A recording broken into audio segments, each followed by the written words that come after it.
There are moments in life when everything goes quiet. Not outside, but inside. The noise stops. The expectations fade, and you're left with the one question that really matters. What do I know for sure? It's not what you've been told, not what you've earned, not what the world claps for. It's what's left when the masks fall away. Oprah Winfrey has lived many lives: talk show queen, billionaire, survivor, leader, teacher. But behind the fame is a woman who spent decades asking this one question. And in What I Know for Sure, she answers it not with theory, but with lived wisdom.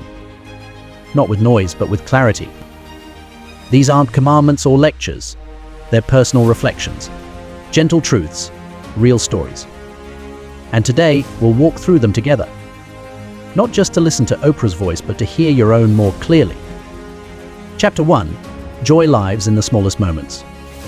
One of the first truths Oprah shares is simple but radical. Happiness isn't in the big break. It's in the small moments you stop to feel. A perfect mango. A dog asleep on your foot.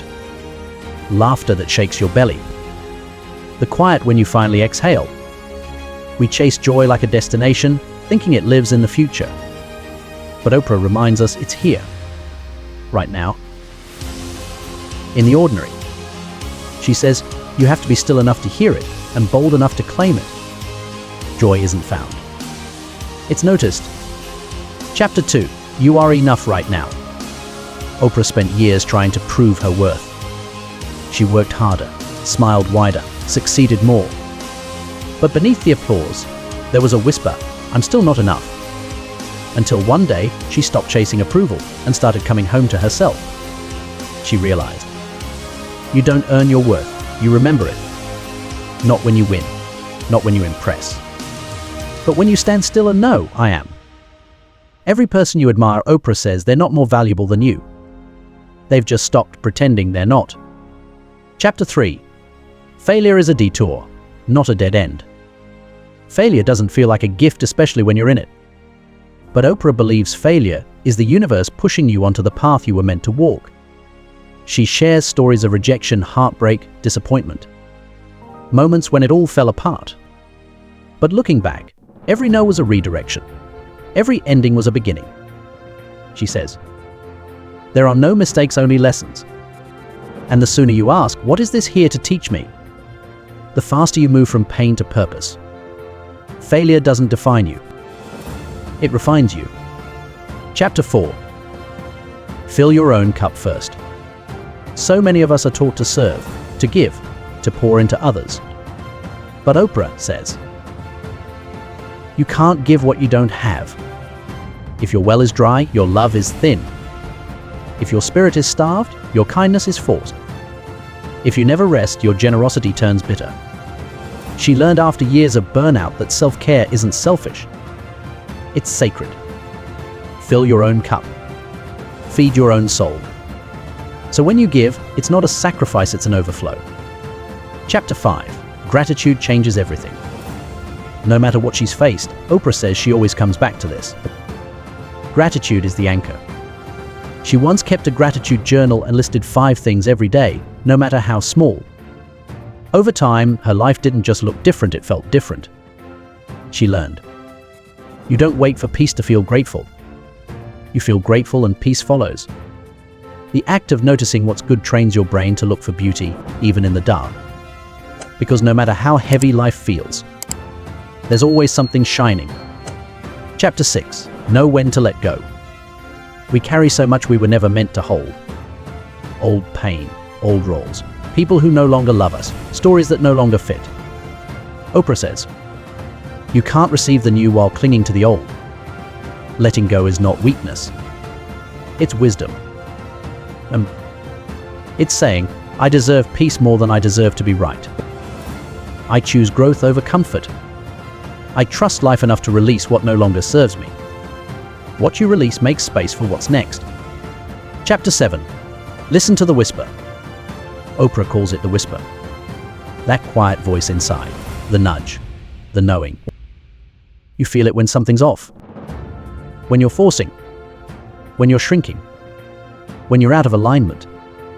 But most of us drown it out with noise, with busyness, with shoulds. Oprah learned to pause, to listen, to trust. Because the whisper always leads you home. It doesn't shout. But it's never wrong. Chapter 8. Surround yourself with truth tellers. You don't need more fans.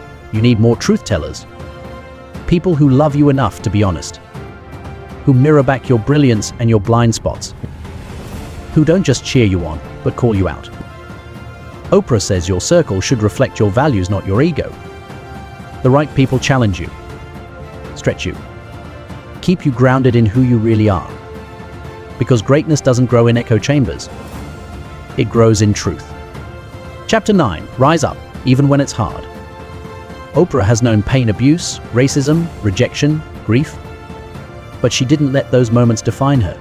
She let them shape her. She says, you can choose to rise, not because it's easy, but because you're worth it. Every hardship is a test. Every loss is an invitation. To rise again. To love deeper. To live more honestly. That's what strength looks like. Not perfection, but persistence. Chapter 10. What I know for sure. So what does Oprah know for sure? That joy is sacred. That presence is power. That love, real love, starts with yourself. That gratitude can change your brain. That boundaries are beautiful. That letting go sets you free. That you're not here to play small. You're here to wake up. To remember who you are. To live a life that feels like truth. Not someday, but today. So what do you know for sure? That's the question that matters now. Not what they told you. Not what the world expects. But what your soul whispers when it's finally quiet enough to be heard. If you're ready to stop chasing and start remembering. If you're ready to live deeper, softer, and more fully. Subscribe to Real Deep Understanding. Because here, we don't just learn, we return. To the truths we've always known. To the self we almost forgot. To the life we were meant to live. Like this video if something in you relaxed. Comment what's one thing you know for sure. Share this with someone who needs a gentle reminder you are already enough. You don't need more. You just need to come home to what's already within you and start living from there.